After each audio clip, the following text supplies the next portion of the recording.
So one question I have, Priyanka, for you is people expect things to give immediate result, especially things in which you invest some amount of time and money, money factor being most important in India. People do expect immediate results out of it. How immediate is the effect, result of getting a therapy session done? One.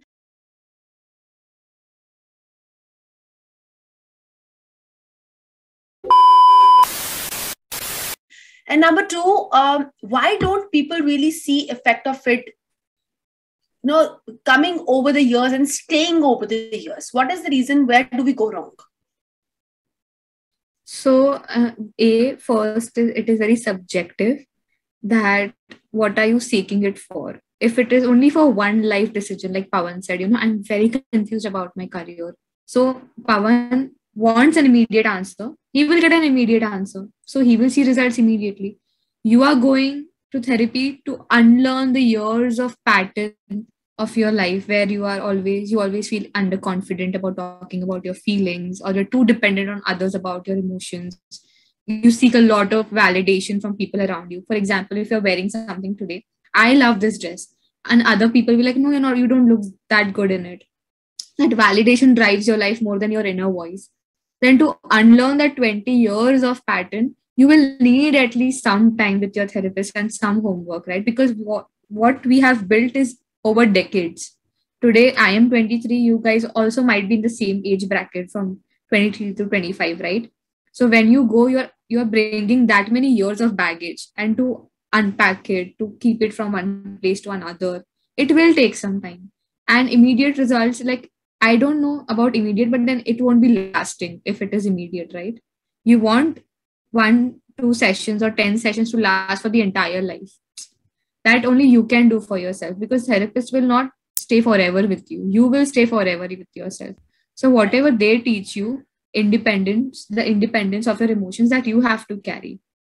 Like we were discussing earlier, that your friends and your family, why sometimes do you feel so hurt by them, and even they are there, why you can't depend on them? Because if you are, let's say, if you are ordering from Zomato something, now you want Zomato to deliver groceries also, you want them to tell you which restaurant to go to. Like as an app also, it has its limitations कि नहीं भाई सब नहीं मिल सकता, इतने में इतना ही मिलेगा, like सब नहीं मिल सकता एक जगह पे. So this habit of expecting everything from one person, like this Bollywood conditioning के मेरा पति मेरा परमेश्वर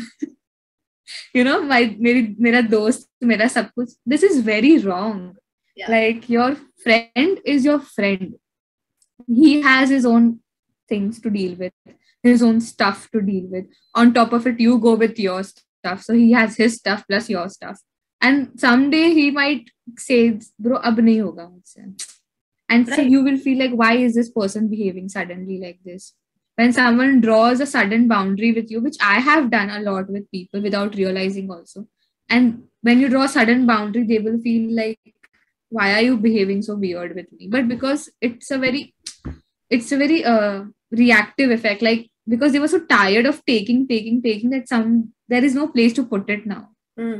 All these years of your, and if you're going to therapy and if you're not being independent with your emotions, if you're not learning to process it, like to think, to pause and then to react, is what I have learned in my therapy. I used to be very reactive कि मुझे कैसे बोल दिया, मेरी बात को कैसे नहीं माना. Then I'm like, no, let me pause and react. Let me see how the situation is created. Impulsive होके कोई decision नहीं लेना है. When you're saying this, yeah. The moment you're saying this, I'm able to kind of take a message from here, and I'm able to kind of picture how in life we have kind of put a lot of pressure on one person. We tend to expect, usually this happens in, if at all you're involved in any romantic relationship, you expect that person to be your mother, to be your sibling, to be your best friend, to be your partner, to be your career counselor, to be your doctor, and just take you around everywhere.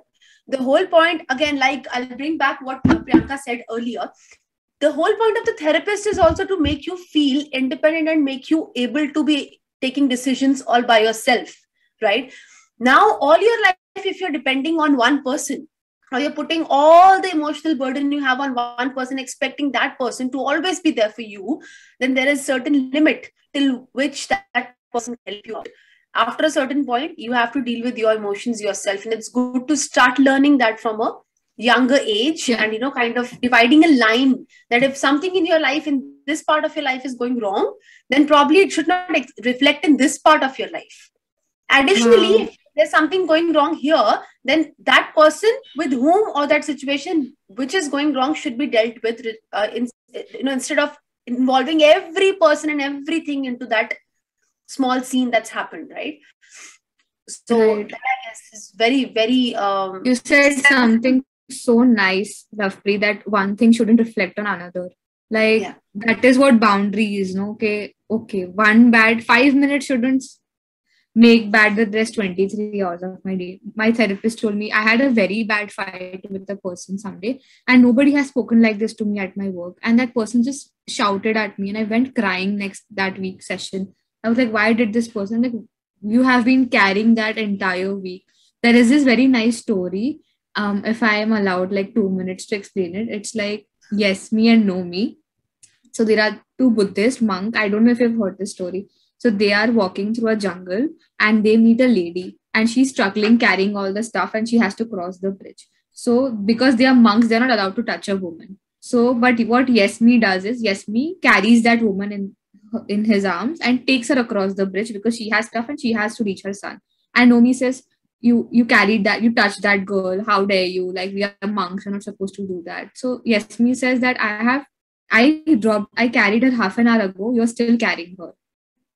Like, I dropped her off half an hour ago, and you are the one who's still carrying her in your head.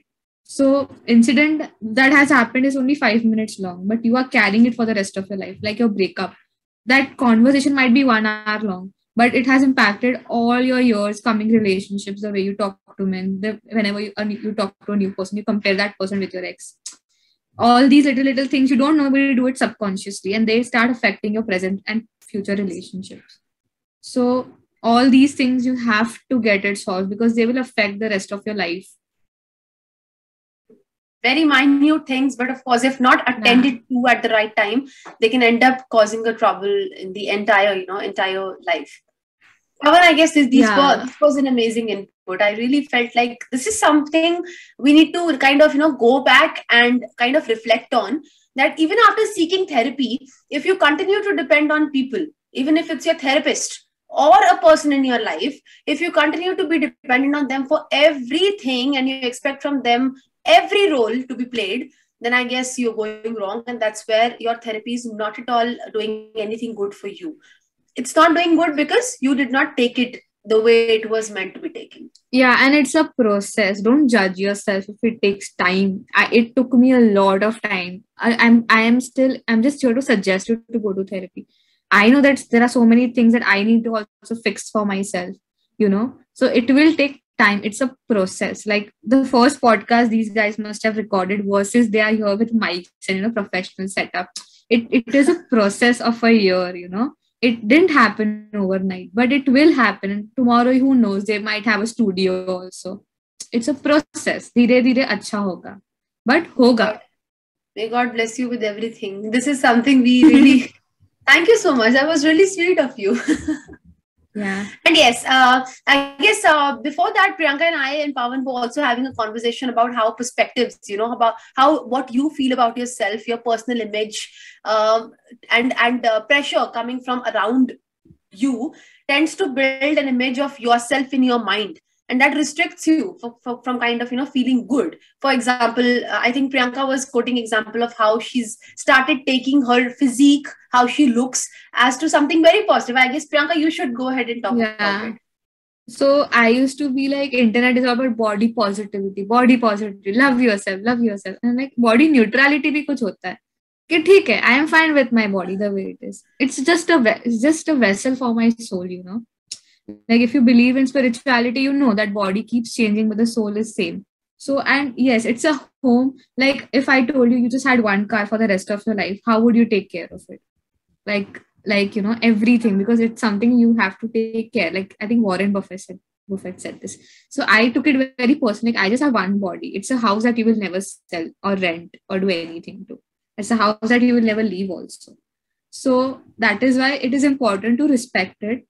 like my sister's mentor, Mr. Prajesh Trotsky, he taught us this, that if you have a not so good relationship with your body, or just say thank you, I love you, I'm sorry, please forgive me, because your body has survived COVID 2 years. I got COVID also in COVID times, and my body fought it to kept me alive.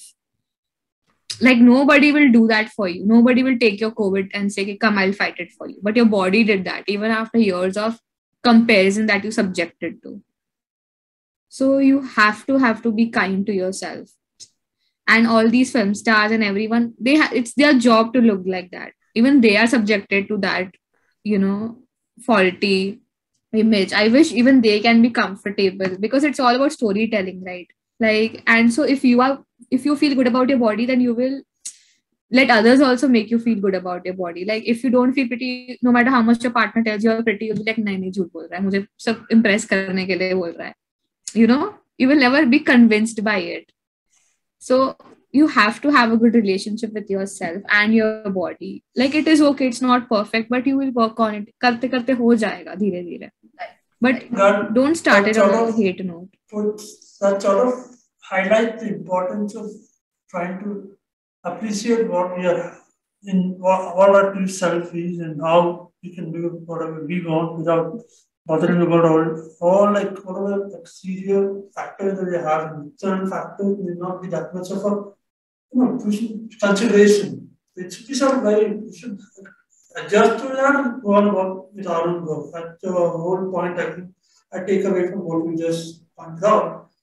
And I think that's a very, not just a relevant point, but I would say that a lot of this comes in terms of from various forms. In my opinion, from when I was hearing you talk about this, I felt that it comes as part of our experience over childhood, and from childhood when we grow, we find that aspect of we're not clearly thinking about what is exactly what is our self-worth.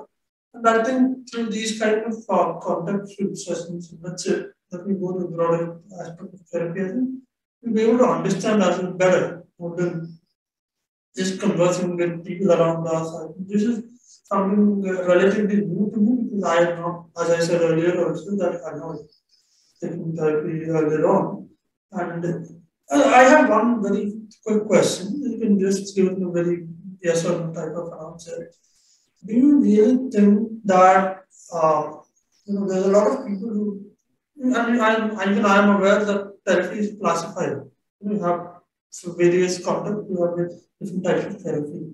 So, do you really think that the kind of what we're witnessing today in terms of relationships and a lot of these emotional I wouldn't call it drama, but trauma, because people do feel it as trauma. So, what do you think about whether we are actually assessing our emotions right, or does therapy help really assessing our emotions right, or do we get to understand what exactly or how our emotions are playing out against us? I hope it's not a too long a question. No, like, what you're maybe asking, if I understood the question correctly, like, does therapy help in processing every problem of our life, whether it is relationship or trauma or everything? How can one person or one method help through everything? So, right? Yeah. So when we are just adding a perspective, I guess what he means is, is therapy helpful in making you cope up with however things are going around you and in your life? Or does it try to give you a fresh perspective on how you can kind of, counter things that you don't want in life? For example, there's a toxic relationship which is toxic. Does therapy teach you to cope up with that relationship and to be there in a more, what do you call it, in a more healthy manner and make it a healthy relationship? Or does it help you to give you enough courage to decide that this is not for me and I need to move out of it and start a new life? What exactly does therapy do? So it is very subjective again, it is very subjective of what you need in that moment, because sometimes you feel that person is the problem, and then you, after a lot of self-reflection, okay, maybe even I was the problem. Like, when I used to say, my parents are very orthodox, they won't allow me to go out with boys. So I never wanted to go out with boys. So I was like, Mom, Dad, nahi manenge.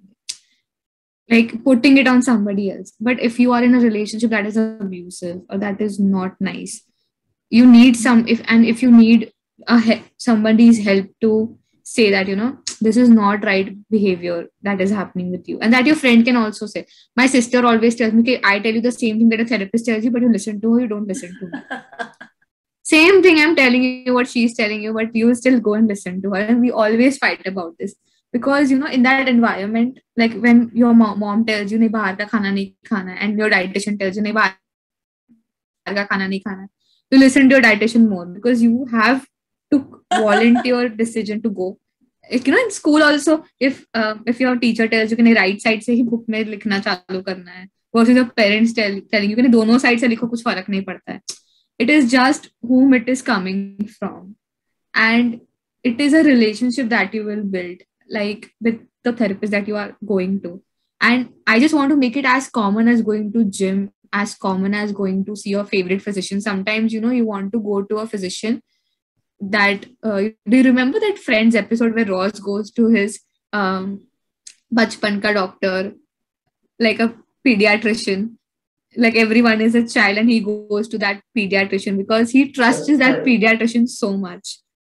It is not like he has any problem going to a doctor. It is just that trust factor that I am taken care here, So a lot of times, like I told you, my personal story, with my financial issues, that I was very scared because of my dad losing his job, getting cancer, everything in the world and has happened with me. So when I had to cope up with it, I needed a fresh perspective. That do I get scared or do I face it like, okay, we will build something beautiful out of this. So when you go, that is what you're outsourcing now, that I can't make a decision on this anymore. So you help me decide, what should I do? Should I quit? Should I continue? Should I fight for it? And one exercise that I want to teach everyone through this podcast, that I told you I have a mental health group. So we started it 2 years back, and we started with around roughly 60 members. And then over the time, people came left, and now we have 75 plus members. So every day we do one activity, which is called I am grateful for. Before we all go to sleep, we write 3 to 4 things we are grateful for in a day. So I am grateful that this podcast happened. I am grateful I have a roof over my head. I'm grateful I have work to do and food to eat. Because while we are achieving big goals and we are going to therapy, we are doing great things, let's not forget that we are very privileged. That we are very privileged to even consider an option like therapy to go to. A lot of people just suffer and they have no one to talk to. So that gratitude helps a lot to bring happiness. So I think everyone through this podcast, try gratitude in your life every day. Try to record 3 things you're happy for or grateful for. So I guess it will help you a lot. That's beautiful. It's beautiful. So yeah, it does help you kind of recognize what decision making is one part. Another part where therapy can really help you out to make out what exactly is the right thing you can do in a particular situation. And guys, if this bit comes in between as something added, don't worry, because we were enjoying talking to Priyanka so much that even after our time limit for the podcast ended, we decided to put up another small meeting and get a few more answers from Priyanka. That's why this is a separate bit. And if at all it comes to you a little kind of, okay, why is it not kind of matching with the previous podcast? Don't worry. This is the same day. We are wearing the same clothes and we are in the same place where we were. And we just recorded this extra little bit to let you know what Priyanka feels and how, why therapy is probably not being effective for you, so that you can work out and make it effective for yourself. Right? And and I this is just no add medical one advice. small bit. Yeah, I just add one comment. It's always interesting when lawyers take up different roles, like Priyanka is doing that now. And that is very, interesting to hear, because we just have this, they have a very wide perspective. And I'm really impressed by the fact of whatever you put out, Priyanka. And obviously, yes, thanks a lot for joining us again. Pleasure. Thank you. I remember you guys saying, should we discuss something law? I'm like, anything but law. Do not come to me with law topics. I will not say anything I don't like to speak about. Because I'm not an expert. I don't know anything. It's because, that's because partly I a very short, very short period of time, I infiltrated into law. So that's how I was like very hooked to it, and then even now I'm hooked to it. And that's a story for another day. And so, guys, whoever wasn't this, I hope you really found these inputs very helpful, and do let Priyanka know if you found it helpful. So, on that note, yes, reflect back. Comment down below if you need any help, if you need another live session or a recorded session with Priyanka. If you have any questions coming in, let them come in. She's there for you to answer. We are there for you to answer. And let us know how you feel in the comment sections below. And I'm not expert. I'm just giving my personal experience. Don't take my advices too seriously. Guys, figure it out for yourself. Talk to an expert who can actually help you. We're just a bunch of people with internet who think that they know things and they want to discuss. Nothing else. Nobody's an expert here. 3 of us. None of us are experts. So go and talk to an expert. That's a default disclaimer for CD Bath. Everyone coming here is sharing their experiences, their personal stories, expecting that you might, get inspired by something, or you might be needing something that we already experienced maybe to get out of a situation in your life. If that's the case, take it up, try it out, but there's no certification. You don't have to come back because we don't have the qualification for giving you psychological advices. Right. Thank you. Okay, guys, I hope it was enjoyable. We'll see you in the next episode. Bye.